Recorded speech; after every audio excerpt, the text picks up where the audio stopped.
Bonjour à tous et bienvenue dans cette nouvelle partie où on va introduire la notion de limite d'une suite. Alors, juste petite remarque, si vous n'avez pas vu les autres vidéos, inscrivez-vous sur learnian.net où vous pourrez voir le reste du cours sur les suites et aussi le reste du cours de première S, donc comme ça vous pourrez comprendre cette partie de cours dans son contexte. Ok, alors maintenant reprenons sur qu'est-ce que la limite d'une suite. Alors, définition. Alors, restez avec moi parce que ça va être assez compliqué cette partie. Définition. On dit qu'une suite admet une limite L ou converge vers L lorsque tout intervalle ouvert centré en L contient tous les termes de la suite à partir d'un certain indice. Alors ça, qu'est-ce que ça veut dire? Graphiquement, ça veut dire... Alors, je vais montrer un graphique après, mais je vais d'abord l'expliquer avec du texte.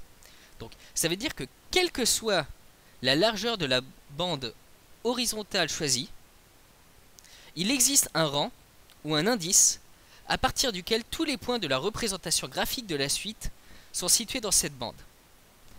Ici, désolé, c'est vertical en fait. Quelle que soit la largeur de la bande verticale choisie, il existe un rang ou un indice à partir duquel tous les points de la représentation graphique de la suite sont situés dans cette bande. Alors, je vais montrer ça sur un schéma. Voilà. Donc, j'ai ma limite L. Ça veut dire que je me fixe un epsilon donné. C'est-à-dire, je me fixe une... Quelle que soit la largeur de bande que je me fixe une bande centrée en L, et ben dans ce cas il existe forcément un rang, ici c'est ce rang là, rang à partir duquel tous les points sont dans la bande choisie, donc il existe forcément un rang tel que tous les termes de la suite après ce rang là sont dans la bande choisie. Et si on peut faire ça pour n'importe quelle largeur de bande, c'est-à-dire pour n'importe quel epsilon, si on peut faire ça pour n'importe quel epsilon, c'est-à-dire si je prends dès que je prends un epsilon, c'est-à-dire dès que je prends une bande centrée en L de largeur 2 epsilon, il existe toujours un rang tel que après ce rang là, tous les termes de la suite sont dans cette bande, et ben dans ce cas je dis que ma suite converge vers L. Alors, juste avec des notations un peu plus mathématiques, de manière plus formelle, ça donne pour tout réel epsilon strictement positif, il existe un rang grand N, tel que pour tout indice petit n, on est petit n plus grand que grand N, implique valeur absolue de un-l plus petit que epsilon. Alors valeur absolue de un-l plus petit que epsilon, ça revient à dire que l-epsilon plus petit que un plus petit que l plus epsilon. C'est-à-dire, ça revient à dire que un est compris dans cette bande-là.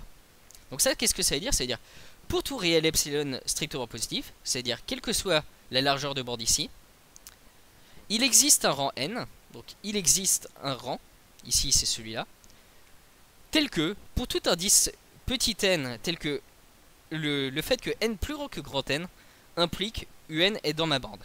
C'est-à-dire le fait que n, petit n, est plus grand que grand N, c'est-à-dire que pour tous les un qui suivent ce rang-là, eh ben on a un qui est dans la bande L-epsilon, L plus epsilon. Donc voilà, donc l'idée c'est vraiment pour tout réel epsilon strictement positif, il existe un rang grand N tel que pour tout indice n, on est n plus grand que grand N implique valeur absolue de un-l plus petit que epsilon. Alors ici, plusieurs remarques. Ici, le pour tout réel epsilon strictement positif, c'est très important d'avoir strictement positif, sinon ça ne marche pas. Et le il existe un rang grand N doit être après le pour tout. Si le il existe un rang grand N était avant le pour tout, ça ne serait pas la même définition, et ça serait autre chose. Qui est très intéressant en maths aussi, mais ça serait autre chose. Voilà. Donc ici, c'est pour dire que là, ma suite, elle tend vers elle.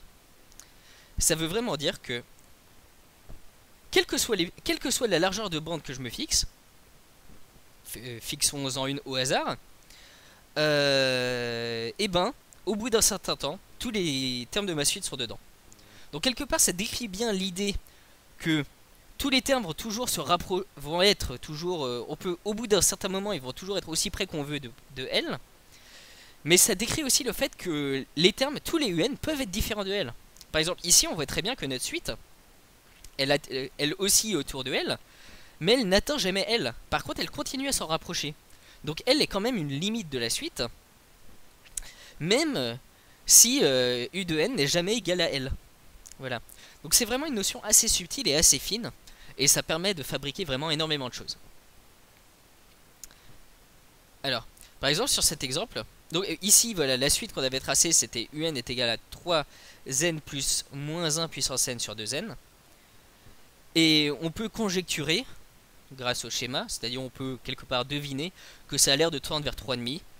Et en effet, ça tendrait vers 3,5 en fait, si on faisait le calcul.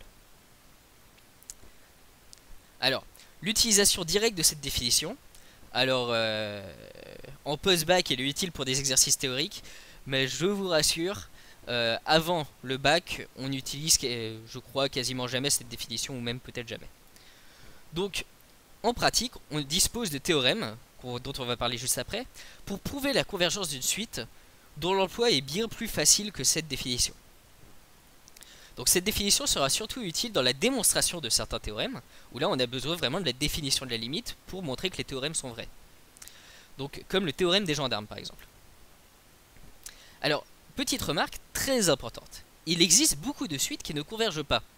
On dit alors qu'elles divergent. Donc dire qu'une suite diverge, ça veut juste dire qu'elle ne converge pas. Ça veut rien dire d'autre. Il y en a deux types. Alors, il y a déjà les suites qui ont une limite infinie. Par exemple, UN est égal à n. Si UN est égal à n, c'est une suite qui va faire comme ça, qui va monter, monter, monter, monter. Ok. Et bah clairement, elle va converger vers aucun nombre réel, parce qu'elle va tendre vers plus l'infini. Ok. Mais ça, c'est juste un cas très particulier de suite. Il y a aussi celles qui n'ont pas de limite, ni finie, ni infinie. Par exemple, prenez la suite des moins 1 puissance n. La suite des moins 1 puissance n, elle va faire 1, moins 1, 1, moins 1, 1, moins 1, 1, moins 1. Et elle va pas pouvoir tendre vers un nombre, parce que si elle tendait vers un nombre, ça serait soit 1, soit moins 1. Mais si je prends epsilon est égal à 1 demi, ou 1 demi, ça voudrait dire qu'à partir d'un certain rang, tous mes termes doivent être à la fois dans l'intervalle 1 demi, 3 demi, et dans l'intervalle moins 3 demi, moins 1 demi. Ce qui est impossible, parce que les deux intervalles sont disjoints. Donc c'est pas possible, enfin la suite des moins 1 puissance n, elle ne converge pas. Ok. Parce que si on prend la suite U indice 2P, elle est égale à 1, et U indice 2P plus 1 est égal à moins 1. Ce qui veut dire qu'on a deux sous-suites qui convergent vers des nombres différents. Et en réalité, ça suffit pour dire que cette suite ne converge pas. Alors, ça c'était pour la définition des limites d'une suite. Dans la partie suivante, on va donner quelques techniques pour montrer qu'une suite converge. Et ça c'est pour la suite. Donc j'espère que vous avez aimé cette partie de cours où vraiment on a introduit la définition limite avec les epsilon. C'est-à-dire une suite tend vers L, ça veut dire que pour tout epsilon strictement positif, il existe un rang grand N tel que pour tout n plus grand que grand N, valeur absolue de L moins epsilon, valeur absolue de L moins UN plus petite que epsilon. Voilà. Et donc ça c'est la définition de la limite d'une suite qui converge vers elle.